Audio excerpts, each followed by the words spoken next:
My name is Christopher Minson. I am a professor of human physiology, and I've been with the University of Oregon for 11 years. I do a lot of anything outdoors, basically, any kind of skiing, downhill, backcountry, cross-country, skiing, do kayaking as well, do a lot of cycling. Again, this is all intermixed with a lack of time.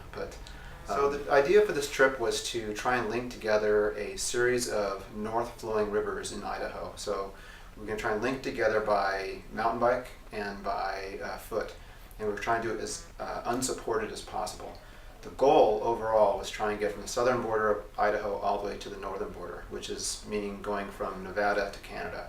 We're going to try and do it in what's called a speed traverse, another about 15 days or so. We wanted to be as remote as possible, and we wanted to, as much as we can, be self-supportive. So I traveled with a good buddy of mine who lives in Boise, Idaho.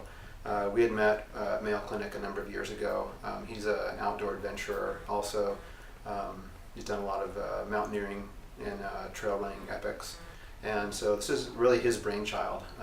He wanted to kind of explore what can you really accomplish in the United States, especially in his home state of Idaho. And can you have an adventure, a grand adventure, very close to home. We had a lot of different sports we're going to try and put together, but it really came down to pack rafting, which is a type of almost like rafting in a kayak, but it's very lightweight, very small. So I tried to get on the raft as much as I could, but our trip was early and the rivers were difficult to get on early in the year. So I really focused on my overall fitness. So I did a lot of mountain biking and road biking. I competed in a 100-mile mountain bike race in Oak Ridge.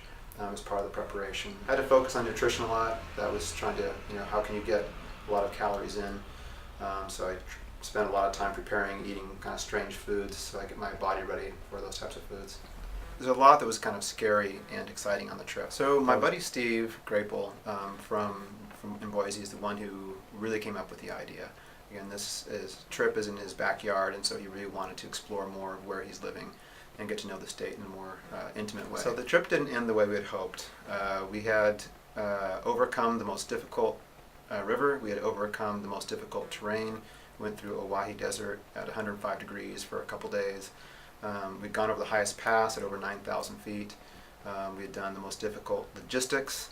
And then we rolled into a town of Stanley, Idaho, and that night my friend had an eye injury.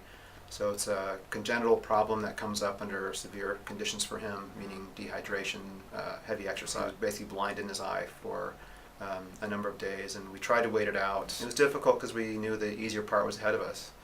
Still had a lot of miles to go, but that was going to be the more fun part. I do a lot of environmental physiology and stress physiology and cardiovascular physiology. And this trip was definitely tested my environmental physiology knowledge, going through extreme heat, high altitude, cold water. So it was definitely in line with my passion for my research, but also my love of the outdoors and pushing myself. It was also completely different because I wasn't here on campus. I was out in the wilderness trying to overcome the odds, and so it was a nice break from work also. I think these type of adventures are something that everyone should try and do and push themselves. It's a great opportunity to learn more about yourself and to see how you react to very difficult situations. You're going to suffer. It's going to be hard, but you overcome that, and I think that's a very unique aspect of humans to be able to go through and push themselves through something like that, just for the sheer joy of doing something unique and different.